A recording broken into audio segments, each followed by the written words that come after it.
দুলতে হালিছে ধুনীয়া পদুলি ফুলনিত ফুলিছে ফুল দুলতে হালিছে ধুনীয়া পদুলি ফুলনিত ফুলিছে ফুল সেই ফুলে ফুলে পখিলা উৰিছে হালিছে ৰেণুৰে বন।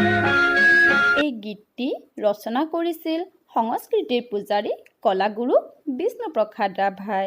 আজি মই তোমালোকৰ চতুৰ্থ শ্ৰেণীৰ অংকুৰণ পাঠ্যপুথিৰ ৩ নম্বৰ পাঠত থকা কলাগুৰু বিষ্ণুপ্ৰসাদ ৰাভা পাঠটি তোমালোকৰ লগত আলোচনা কৰিম। বিষ্ণুপ্ৰসাদ ৰাভাৰ জন্ম 1909 চনৰ 31 জানুৱাৰী। পিতৃ গোপাল ৰাভা, মাতৃ গেঠি ৰাভা। জন্মস্থান ঢাকা, বৰ্তমান বাংলাদেশত। বিষ্ণুপ্ৰসাদ ৰাভা এজন সৃষ্টিশীল, প্ৰতিভাসম্পন্ন আৰু তীক্ষ্ণ বুদ্ধিৰ ব্যক্তি আছিল। তেখেত একাধাৰে সুনিপুণ নৃত্যশিল্পী, বাদ্যশিল্পী, নাট্যকাৰ, সুদক্ষ অভিনেতা, খেলুৱৈ, নিবন্ধকাৰ, সুগায়ক, গীতিকাৰ আৰু সুৰকাৰ। এই গুণবোৰৰ বাবে তেখেত কলাগুৰু সন্মানেৰে সন্মানিত হৈছিল।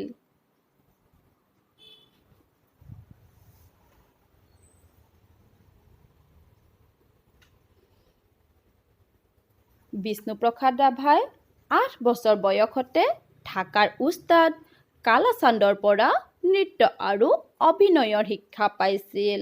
ৰাছিয়াৰ বিশ্ববিখ্যাত নৃত্য পটীয়সী আনা পাভলোভাৰ পৰা নৃত্যৰ প্ৰেৰণা পাইছিল।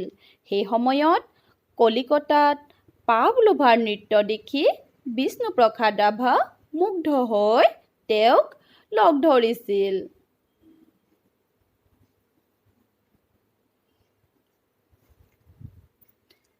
নৃত্যৰ লয়লাভংগী কেনেকৈ দিব পাৰি বুলি সোধাত পাভলোভাই কৈছিল, ভাৰতবৰ্ষত অ'ত ত'ত থকা শিলৰ মূৰ্তিৰ ভংগিমাবোৰেই নৃত্যৰ উৎস। এই কথাই ৰাভাক বৰকৈ অনুপ্ৰাণিত কৰিছিল আৰু সেয়েহে তেওঁ এই দিশত গৱেষণা কৰিছিল। বিষ্ণুপ্ৰসাদ ৰাভা এজন নিখুঁত চিত্ৰকৰো আছিল। তেখেতে বহুতো চিত্ৰ আঁকিছিল। তাৰ ভিতৰত শ্ৰীমন্ত শংকৰদেৱৰ চিত্ৰ আৰু বাঁহী আলোচনীৰ বেটুপাতৰ বাবে অঁকা 7 খলপীয়া সিংহাসনৰ ছবি উল্লেখযোগ্য।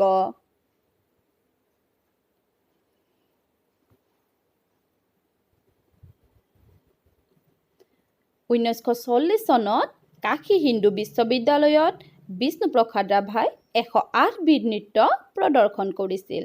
তাৰ ভিতৰত তাণ্ডৱ নৃত্যও আছিল। এই নৃত্য প্ৰদৰ্শন কৰি তেখেতে সেই সময়ৰ উপাচাৰ্য দাৰ্শনিক পণ্ডিত ডক্টৰ সৰ্বপল্লী ৰাধাকৃষ্ণনৰ পৰা সোণৰ পদক পাইছিল। তেখেতে ভাৰত শ্ৰেষ্ঠ কলাবিদ উপাধি লাভ কৰিছিল। বিষ্ণুপ্ৰসাদ ৰাভাৰ সাংস্কৃতিক জীৱনৰ কেন্দ্ৰস্থল আছিল তেজপুৰৰ বাণ থিয়েটাৰ। তাত তেখেতে বিভিন্ন গীত গোৱাৰ উপৰি নাটকত অভিনয় কৰিছিল। তেখেতে কেইবাটাও ভাষা ক'ব পাৰিছিল। এই ভাষাবোৰৰ ভিতৰত অসমীয়া, গাৰো, নগা, মণিপুৰী, খাচী, মিজো, মিচিং, উৰ্দু, ভুটীয়া, নেপালী, বড়ো, বাংলা, কাৰ্বি, সংস্কৃত আদিয়েই প্ৰধান। বিষ্ণুপ্ৰসাদ ৰাভা এজন বাদ্যশিল্পীও আছিল। তেখেতে বিভিন্ন প্ৰকাৰৰ বাদ্য বজাব জানিছিল। সেইবিলাকৰ ভিতৰত হাৰমনিয়াম, তবলা, এছৰাজ, অৰ্গেন, বেহেলা, চেতাৰ আদি উল্লেখযোগ্য।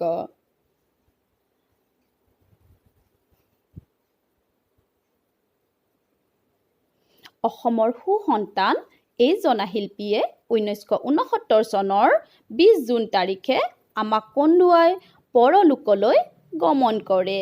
অসমবাসীয়ে তেখেতৰ মৃত্যুৰ দিনটো বিষ্ণু ৰাভা দিৱস হিচাপে পালন কৰি আহিছে।